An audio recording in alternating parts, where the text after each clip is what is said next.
We hear now how Washington could be undermining its own economy by pursuing its geopolitical agenda. Our special interview is up next.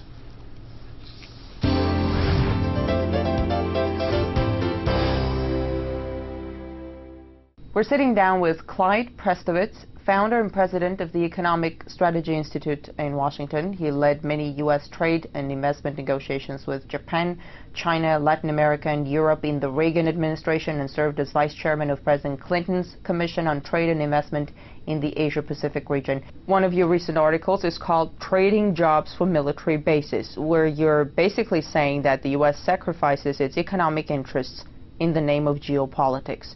Yeah, it's a very good recent example. The Obama administration has just announced a so-called pivot to Asia.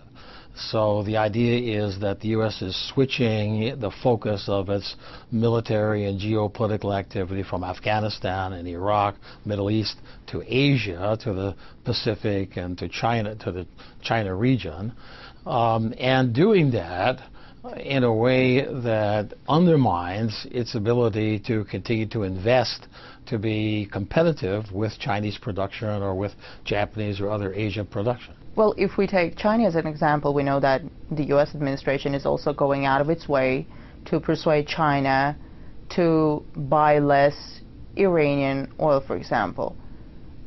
What sacrifices could they possibly be offering to the Chinese, in your opinion? Well, you're right. The U.S. is asking China to buy less Iranian oil. The U.S. is asking China to put pressure on North Korea to stop its missile program. So we're asking the Chinese to do a lot of geopolitical things. What we're not asking the Chinese to do is to stop manipulating their currency to keep their currency undervalued as a subsidy for their exports. We don't complain about that. We say, fine, do it. The U.S. does complain about it. They're constantly bashing China for that. No. This administration, Tim Geithner, the Secretary of the Treasury, refuses to say that China is manipulating its currency.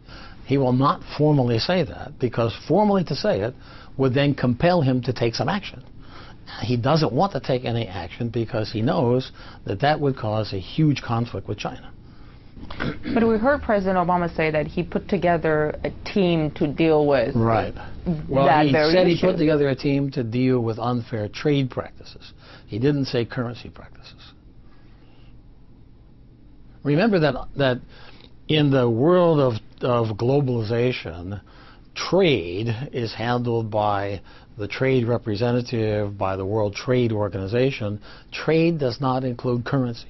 Currency is always handled by treasuries and ministries of finance and the IMF, two separate tracks. So when the president says he's dealing with unfair trade, he's not talking currency. And when he talks currency, he doesn't say currency manipulation, because he doesn't want the conflict. And he doesn't want the conflict because? By not forcing the currency issue, it makes it easier for the president to ask the Chinese to buy less Iranian oil, or to ask the Chinese to pressure the North Koreans to stop their missile program. And so he doesn't want that conflict because he wants to ask them to buy less Iranian. He'd rather ask them to buy less Iranian oil than he would ask them to stop manipulating their currency. Which, in your view, is damaging to the U.S. economy? Well, I think that the currency problem is a very significant challenge to the U.S. economy, and I actually think it's more of an important challenge than the Iranian oil. Also, in one of your latest articles, you try to imagine a statement by Hillary Clinton addressed to China. I'll read a piece of it.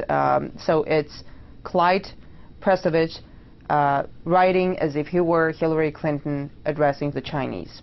You see, our mutual friends in Asia, such as the Southeast Asian countries and Japan and South Korea, want to keep doing business like crazy with you, but also want us to be a kind of counterweight so that they don't totally fall under your influence, because we're no longer economically competitive. Our only counterweight tool is our military, which we are anxious to, to a guy with a hammer, all problems look like nails. But we don't really think you are a nail. It's just that we only have a hammer now, that you have pretty much taken all the other tools.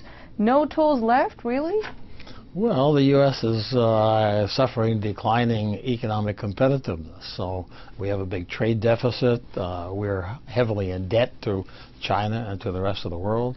I mean, we have some areas of expertise left, but our major source of international power is not economic, it's military. And we're a lot like, actually, the former Soviet Union. The Soviet Union didn't collapse because it lacked military strength. It collapsed because it lacked economic strength. The same thing's happening to the United States. Do you think it's collapsing? Well, not collapsing just yet, but it's not on a good track. Maybe someone in the administration behind very closed doors would explain to you that it's how the U.S. is protecting its economic interests through military means. What would you say if you heard that explanation? Let's look at the so-called the new pivot to Asia. We're beefing up our military deployments in the Western Pacific. There's no threat to us in the Western Pacific. China is not going to invade the United States. North Korea's missiles can't reach the United States. American oil doesn't come through the Straits of Malacca. So what's the threat? How is it that this military deployment is protecting our interests? I don't see it. I mean, I think it's an infatuation with empire. I think it's an infatuation with the exercise of power. It's a legacy of the Second World War and of the Cold War, and we have a big national security machine. And that machine is powerful politically in our system, and it looks for ways to make itself useful, and so that's what it does. But it's not clear to me that this is in the interest of the United States. The incentives in the system right now are for the production of tradable goods and the provision of tradable services to leave the United States. The United States is not pursuing any of the policies necessary to reverse the incentives because its total focus is on the geopolitical priority. So it's all about military bases and expanding U.S. military around the globe? It's all about maintaining the primacy of the U.S. national security establishment, yeah. At the expense of the U.S. economy? Yes. In terms of jobs, but not the interest of big corporations? Well, also the interest of big corporations. Why? Global companies can achieve a short to medium term benefit by moving production to China or elsewhere where they get big subsidies and incentives. However, typically when they make these moves, they also are compelled to transfer technology. And what we've seen in many instances in the past is that initially they seem to do well, but as they transfer technology, other competitors crop up and begin to catch up and overtake them. And so they do well for 5 or 10 years, and then suddenly they're out of business. Let's go back to the sacrifices and concessions that the U.S. makes in the name of geopolitics, as you were arguing. The subject that you brought up is very interesting, and I want to talk a little bit about the Gulf region. The U.S. has vast military presence there, and it's building up. In terms of, let's say, political concessions, one example is Bahrain, when the U.S. basically has eyes wide shut at human rights violations there, arguably because of its Fifth Fleet that Bahrain hosts. And you were talking about economic concessions. Don't you think they go hand in hand with the U.S. breaking its political principles as well? Yes, I do. Yeah. No, I mean, I think that the situation in Bahrain is extremely painful to the U.S. I mean, we, in terms of human rights, we clearly should be on the side of the Shiites. But we've sided with the ruling Sunni regime because of the base of the Fifth Fleet in the Gulf. And so, yeah, I mean, I think that we compromised ourselves.